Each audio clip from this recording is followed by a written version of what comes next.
After his gag order was overturned by Judge Johnson, he recused himself from this case of the crosswalk protester. The federal lawsuit filed by Stephen Stubbs is ongoing. We have additional materials on this case posted on our website.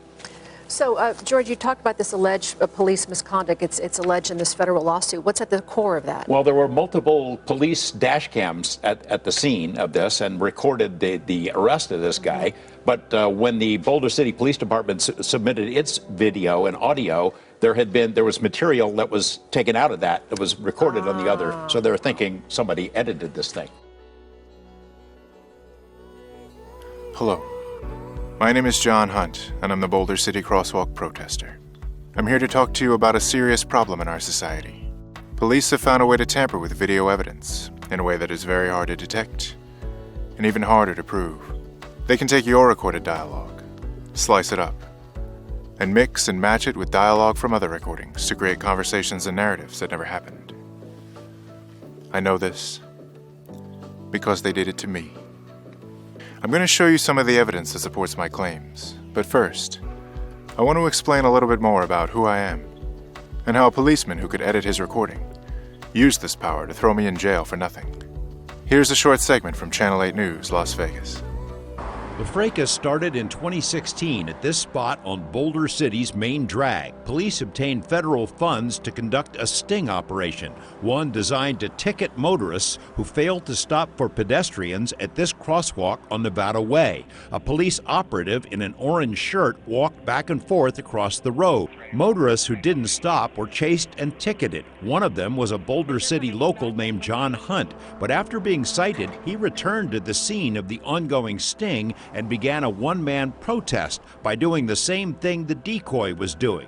After Hunt crossed the street 3 times in just over a minute, Police Sergeant John Glenn whipped into action.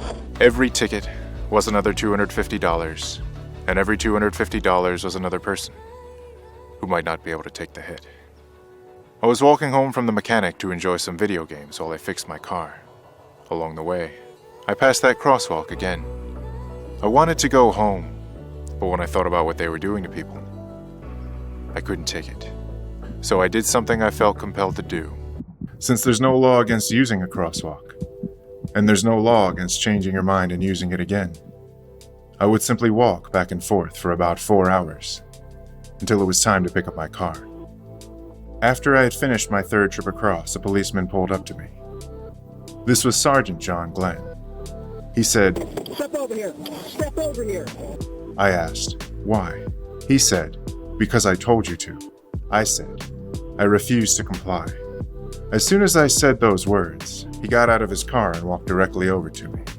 Then, without saying a word, he grabbed me by the arm and started dragging me down the sidewalk. As soon as he grabbed me, I said,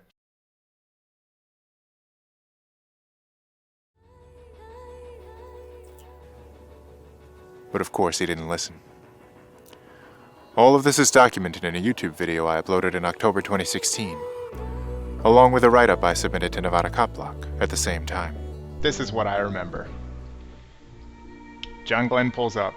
He says, "Come over here. Come over here." I ask, why? He says, "Because I told you to." I say, "I refuse to comply." He walks across the parking lot, right up to me, doesn't say one word, grabs me by the arm, and he starts dragging me down the sidewalk. I was released from jail that same night. The next day, we were able to recover surveillance video from a local business, DE Trading Post, which recorded the events leading up to my arrest.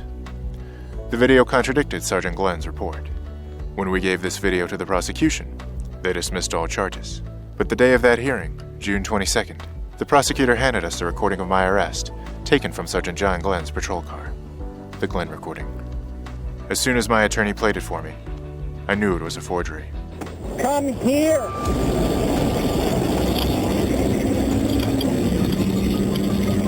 You don't understand? Okay, step to the front of my patrol car right now. All right, turn around, put your hands behind your back. Someone had altered the dialogue on the recording. Instead of the reality, which is that Sergeant Glenn attacked me without warning, The recording portrayed a narrative in which Sergeant Glenn gave me a chance to explain myself before grabbing me. I immediately told my attorney, Stephen Stubbs, that this recording had been tampered with and how. He told me that was impossible. He said police can't do that. He believes me now. And after you see what I have to show you, I think you'll believe me too.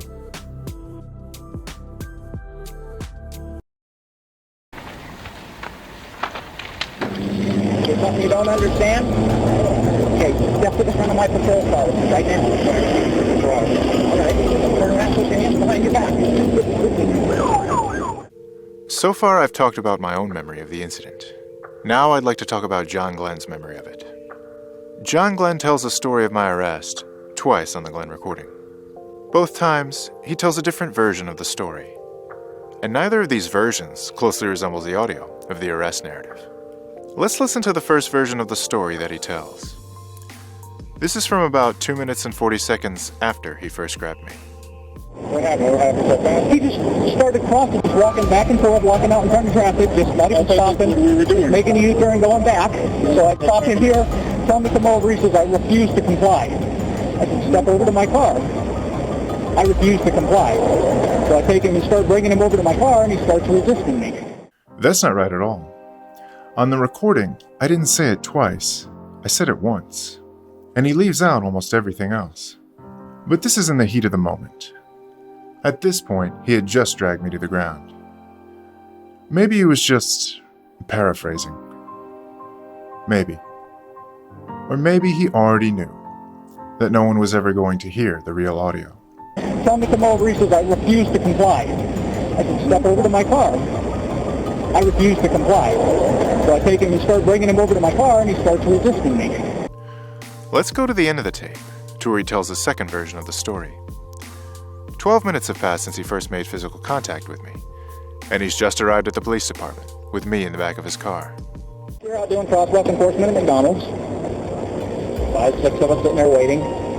This guy comes to McDonald's, just shoots right across the highway, doesn't stop, doesn't look for anything. Cars skids, brakes. So it's like, okay, dummy number one. Goes the other side, gets to the sidewalk, cuts the sidewalk, turns around, goes back the other direction, doesn't stop, doesn't wait. Gets to the McDonald's side, cuts the sidewalk, turns around, back out in front of traffic again. So I go make contact with him at Pizza Hut. I said, step over to my car. What are you doing? He's like, step over to my car. I refuse to comply. Really? So I went hands-on with him. The fight was on. This version of events doesn't match with what happened on the recording. And it doesn't match with the story he told 10 minutes earlier. But there is something that it does line up closely with. The exact story I told in my October 2016 YouTube video. This is what I remember. John Glenn pulls up. He says, come over here. Come over here. I ask, why? He says, because I told you to. So I go make contact with him at Pizza Hut. I said, step over to my car. What are you doing? He's like, step over to my car. I say, I refuse to comply. He walks over to me and he grabs me. I refuse to comply. Really? So I went hands-on with him. The fight was on. I used to hate watching that recording, but for some reason, I let it play to the end one night. That was the first time I heard it. 8 months after I uploaded my video. This email to my attorney documents the first moment I realized this audio existed. It dates to June 16th, 2017. I'll read it to you. Another interesting thing I discovered while reviewing the evidence is that John Glenn accidentally tells the real story of what happened at around 13:20 of the dashcam video. What are the odds that we both remembered something that didn't happen in almost the exact same way? There's a simple reason that John Glenn and I both remember this event in the same way. It's because that's the way it actually happened. This was after the heat of battle had cooled, but before he knew what he was supposed to be remembering. He accidentally told the truth. Back out in front of traffic again. So I go make contact with him at Pizza Hut. I said, step over to my car. What are you doing? He's like, step over to my car. I refuse to comply. He walks across the parking lot, right up to me, doesn't say one word, grabs me by the arm, and he starts dragging me down the sidewalk. I refuse to comply. Really? So I went up and went hands-on with him. The fight was on. Now let's look at some of the evidence that supports the reality that John Glenn and I both remember.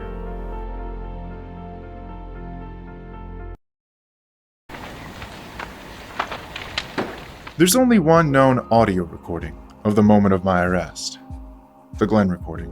But there are also two known video recordings. These are the surveillance footage recovered from DE Trading Post and the dashcam video from NHP Trooper Morris. These three videos all film some of the same events, so it was possible to synchronize them. This synchronization allows us to watch what's happening on the DE and Morris videos as we listen to the Glenn audio. At first, I performed the work myself. All I had to start out with was the surveillance footage from DE Trading Post and the Glenn recording. Using certain details about the motion of John Glenn's car, I was able to line up one of the sections of surveillance footage with the Glenn recording. The surveillance camera's motion activated, so it didn't record all the footage in one continuous segment. Because of this, I had to use the on-screen timer of the surveillance camera to line up the rest of the footage with the Glenn recording. The result I got was shocking. The Glenn audio seemed to directly contradict the surveillance footage at the exact moment I alleged it was falsified in my October 2016 YouTube video.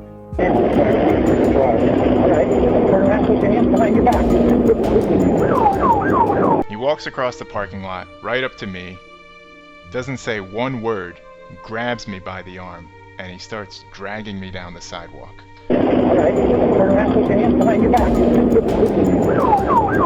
As soon as I got this result, I emailed my attorney with it. This was on April 6, 2017, 6 months after I had uploaded my October 2016 YouTube video. The video I sent him has now been made public on my channel. It would be another 3 months before I received the only other known recording of the moment of my arrest, the dash cam of this police vehicle. The Morris recording. Once I had the Morris recording, I was able to check my work. I lined it up visually with the DE and Glenn videos. When I lined them up visually, the audio lined up as well. Everything lined up perfectly. Except, of course, that it didn't.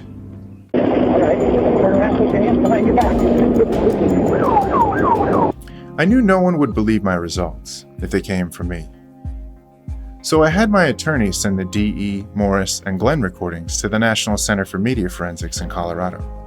The NCMF is a federally supported research center that was established in 2008 by a grant from the Department of Justice.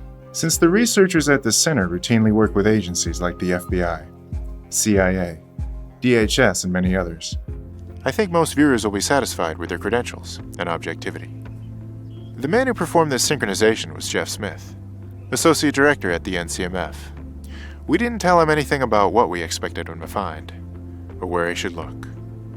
We just sent him the videos and asked if he could synchronize them. Here's what Jeff had to say after giving us back the synchronization. I took meticulous care to process each video from the 3 separate sources to retain quality and originality. When syncing to create videos above, the audio and video from all sync very well. Because of this, I did not produce the 5th video you requested, Sync Glenn and Morris by audio, as it is the same as the 4th one you requested above.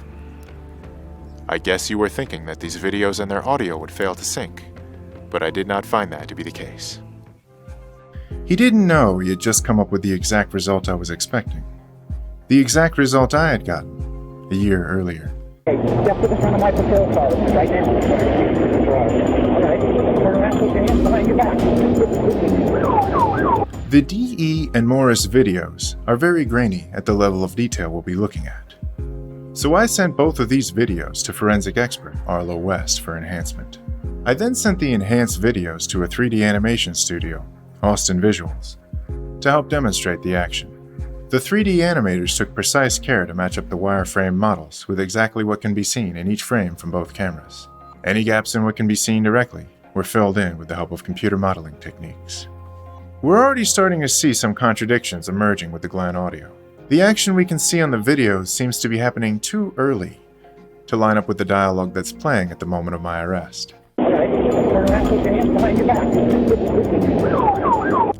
So the audio would be out of sync by at least a second or two, even if that was the start of the struggle.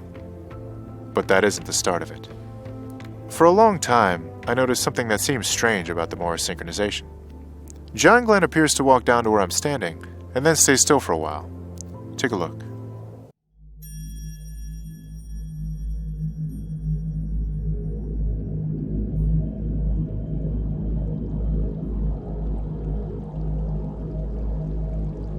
Now that would almost make sense. He walks down, asks me to come to his car. I say no, and then he grabs me. But when you examine it more closely, you can see it. That's not what's happening. There's a certain detail that's common to both my recollection from October 2016 and Sergeant Glenn's arrest report. He walks across the parking lot, right up to me, doesn't say one word, grabs me by the arm. I attempted to escort the subject away from the busy highway over to my patrol car by placing my right hand on his back and grabbing his left arm with my left hand. So we both agree that the struggle starts when he grabs my arm. You can see him pulling on my left arm just before he wraps around me on the Morris video. But you can actually see that he's already pulling on it 3 seconds earlier. Here you can see me pulling my arm back. That's my light blue Mr. Freeze t-shirt, and that's my forearm.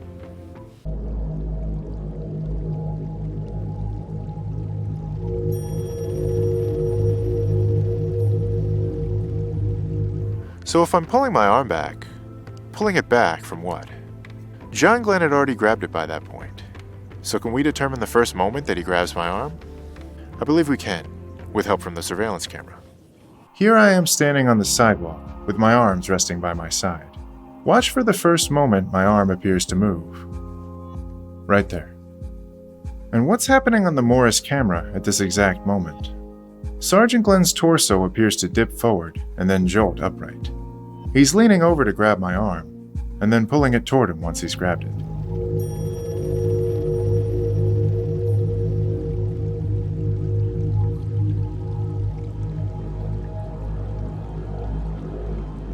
Now let's listen to what we can hear on the Glenn audio as these events are unfolding. Come here. Come here.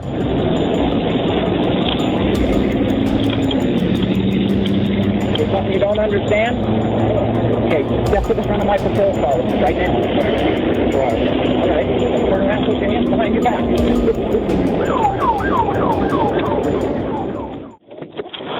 Come here. Come here.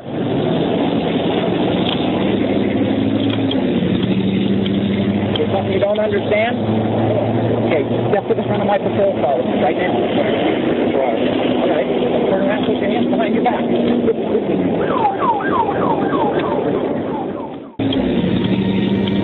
There's something you don't understand? Okay, step to the front of my patrol car right now. All right, turn around, put your hands behind your back. So I go make contact with him at Pizza Hut. I said, step over to my car. What are you doing? He's like, step over to my car. I refused to comply. Really? So I went hands-on with him. The fight was on. Some of you may be wondering whether a frame rate or sample rate issue has caused the audio to become desynchronized from the video on one or more of these recordings. That isn't the case, but don't take my word for it. All relevant evidence is in the zip archive below. Check for yourselves.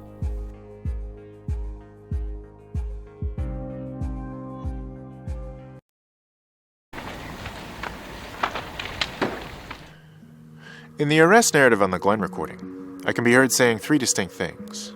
No, I refuse to comply, and step away from me. So if the Glenn recording is a forgery, where did each of those elements come from? Let's start with number 2 on the list. I refuse to comply. In my 2016 video, I stated that I did recall actually saying those words. However, in my version of events, I said them before John Glenn exited his patrol car. I'm thinking, oh, this isn't good, but I ask why. He says, because I told you to. I'm thinking, what is that? That's not a reason. So I said, I refuse to comply.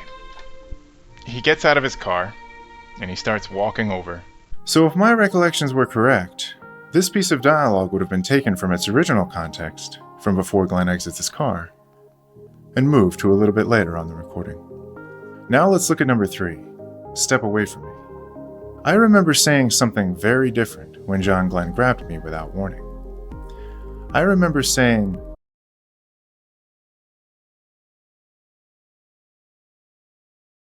however, I do remember saying step away from me as I was brought into the Pizza Hut parking lot, and there are 4 instances of me repeating this phrase in that location on the Glenn recording. Please step away from me. Please step away from me. Please step away from me. Please step away from me. In fact, the second one of these instances is almost completely identical to the dialogue heard in the beginning of the recording. To prove this, I've prepared a short demonstration.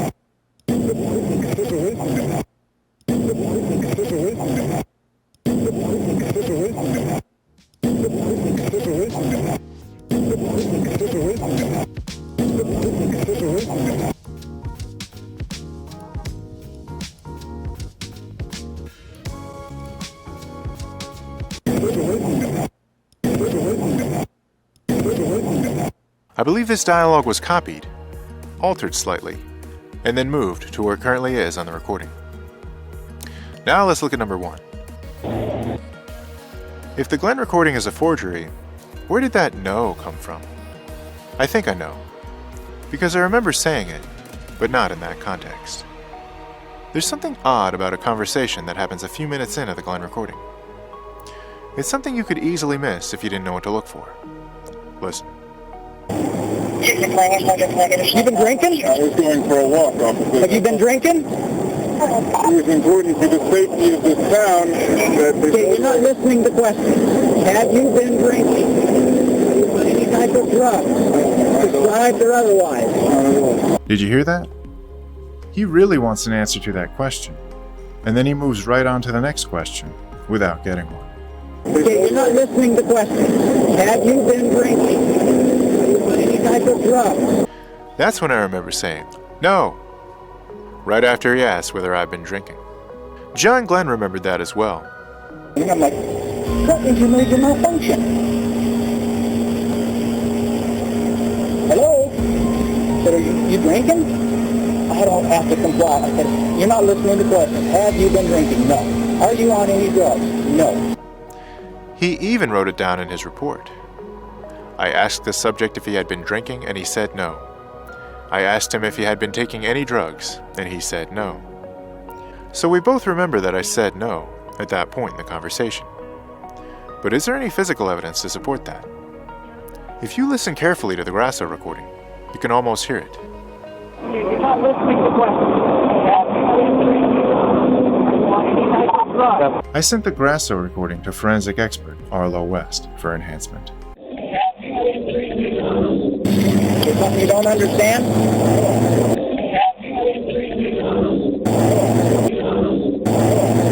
There it is. But wait a minute. The "no" on the Glenn arrest narrative has truck noise in the background. But it isn't the same truck. There's something you don't understand? So if someone took it from the "have you been drinking" conversation, they would have to have separated it from the original truck noise it had in the background. Is that even possible?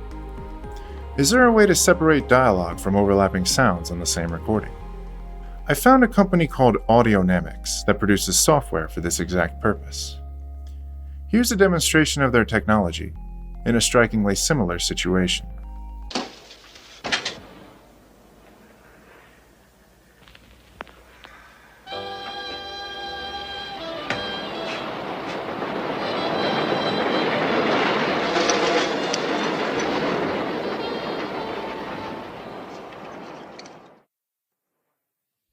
Je voudrais bien savoir comment tu vas réunir l'orchestre, monsieur. Je passe au rouge. Les flics tarderont pas à te retrouver. Ils ont ton adresse? Non, ils ont pas mon adresse. J'en ai mis une fausse sur mon permis.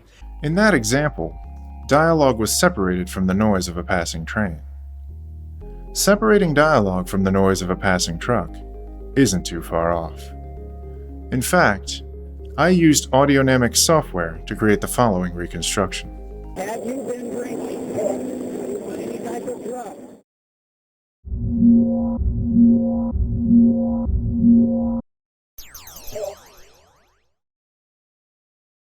Have you been drinking? Any type of drug? That's the final piece of the puzzle. Now we have all three. No, I refuse to comply, and step away from me.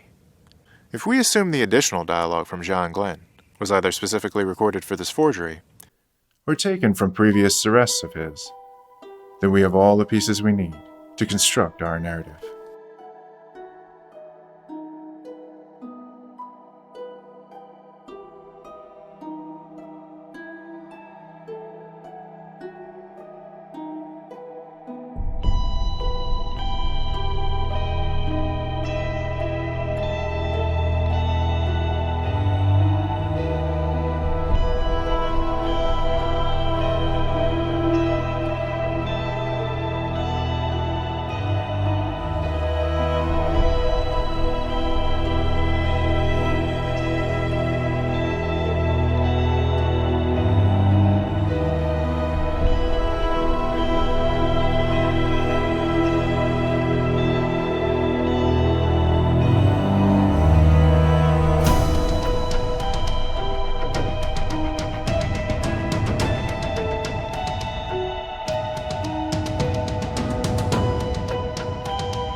Step over here.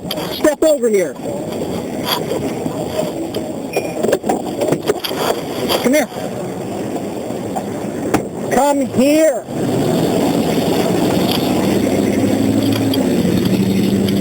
There's something you don't understand? Okay, step to the front of my patrol car right now. All right. Turn around, put your hands behind your back.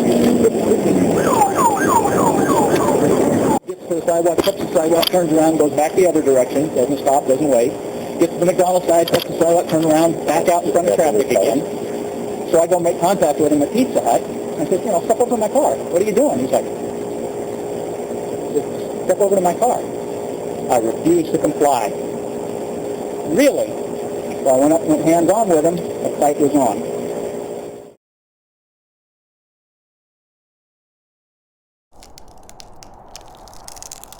Well, there were multiple police dash cams at the scene of this and recorded the arrest of this guy. But when the Boulder City Police Department submitted its video and audio, there was material that was taken out of that was recorded on the other. So they're thinking somebody edited this thing. I'm going to show you what George was talking about. The people who do this won't just edit the part of the recording they want to cover up. They'll also try to hide any clues that might lead you back to the truth. There's an interesting conversation that takes place 3 minutes into the Glenn recording. 2 minutes after I was first grabbed. What's so interesting about it? It plays back very differently on another officer's recording. Another officer standing just a few feet away. Here's the conversation as it plays back on the Glenn recording.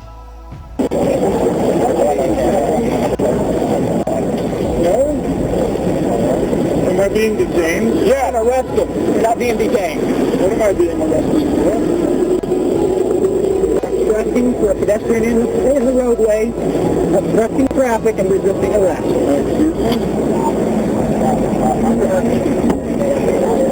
Now here's the same dialogue as it plays back on the Trooper Higgins recording.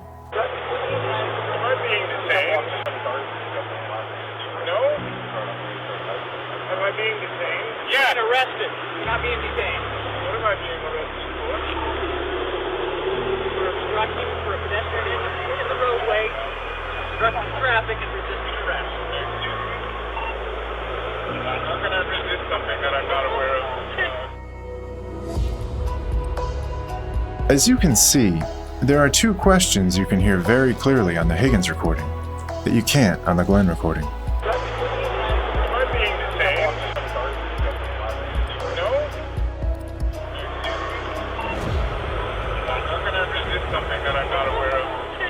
If you listen very carefully, and you know exactly what to look for, you can just barely hear these questions on the Glenn recording.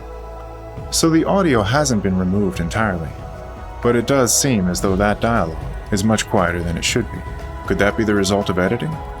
I found another product from Audionamics that would allow someone to do exactly that. If you work with dialogue or production recordings, ADX SVC is your new best friend. The ADX Speech Volume Control plugin provides independent volume control over both speech and background elements within a mono or stereo track. Sense of value took, for the time being, possession of human mind. How can I resist something that I'm not aware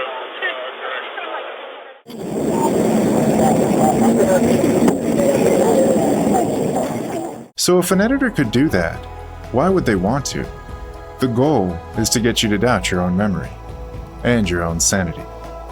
It's gaslighting in its purest form. They'll chop up your dialogue to make you look crazier.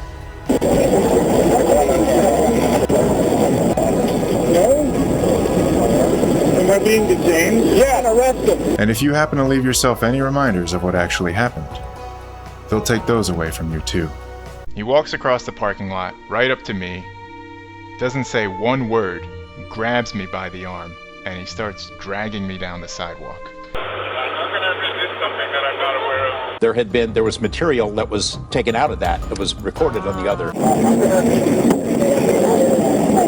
I went hands-on with him. The fight was on. How can I resist something that I'm not aware of? In traffic and resisting arrest. How can I resist something that I'm not aware of?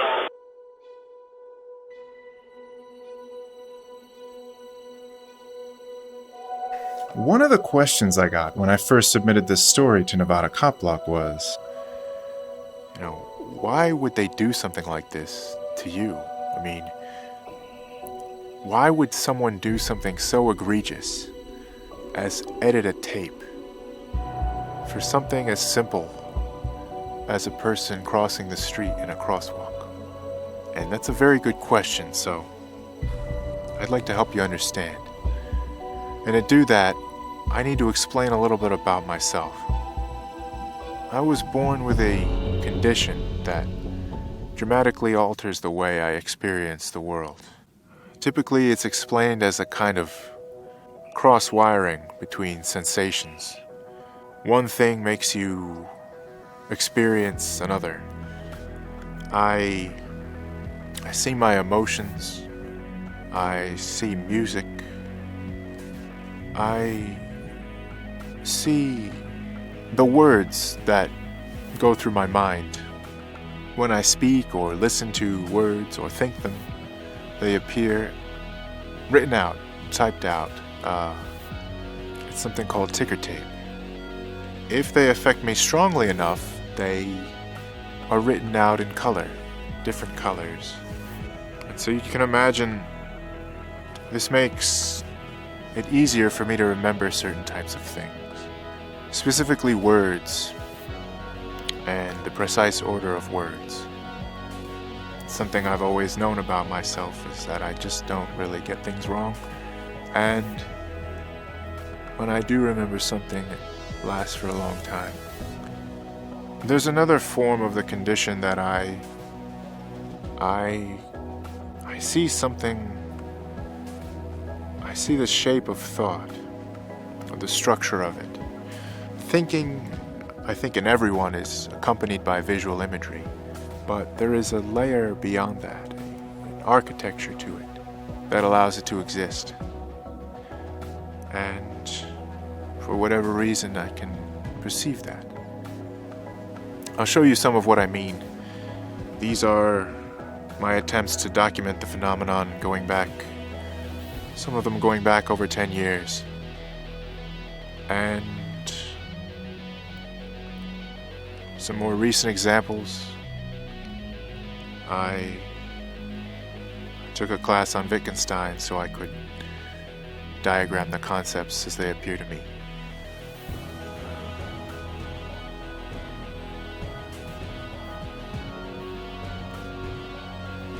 But anyway,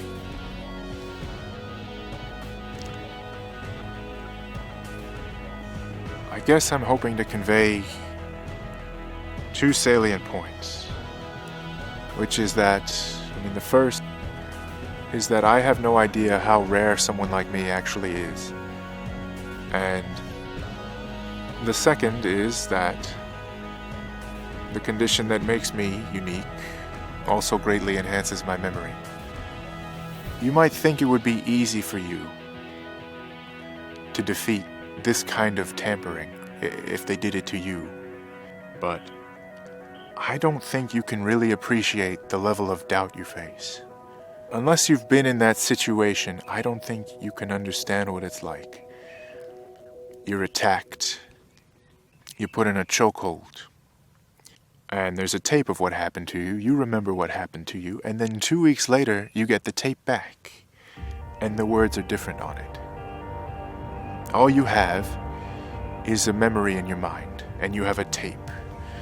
Memories can change, they can fade. A tape never changes. And so, you listen to it again and again. And what starts to happen, it starts to fool you. Because you're wondering, is there any way I could have remembered wrong? And you start to believe that that's what happened. If I didn't know exactly what I was, I'm sure that's what would have happened to me. And I'm equally sure that that's what happened to everyone who came before me.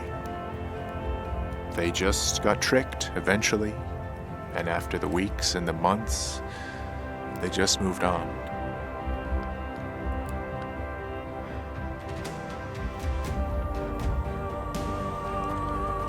And that's why I knew I had to do this.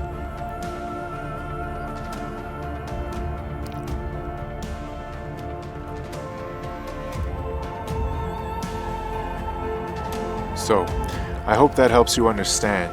It's not that they had invented an elaborate conspiracy just to target me for crossing the road. Rather, they did this to so many people that they finally got someone like me on the other end of it. They thought this was such a negligible risk that they would do it for anything. Even someone crossing the street in a crosswalk. Up until now, this has been an invisible crime.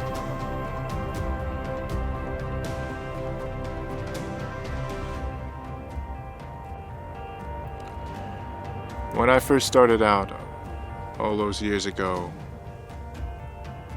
when I first found out that maybe I was the only one who saw these types of shapes, all I wanted was to show them to other people. I just wanted the world to know what I was. And so, maybe I've done that now.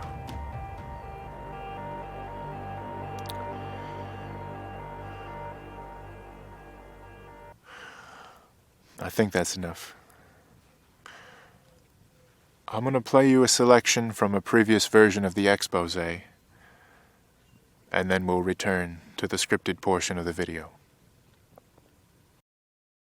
how easy it makes it to remember, how hard it is to forget. But I can't see these colors if I'm saying this. And I can't see these colors if I'm hearing this. Come here. Come here. That's why their tricks didn't work on me. That's why it was different this time around. When I faced off against John Glenn that morning, I didn't know that he had a secret power. But he didn't realize that I had one too. His secret power was that he could rewrite the truth. My secret power is that I can't. I'm not the first one they did this to. I'm the first one who caught them.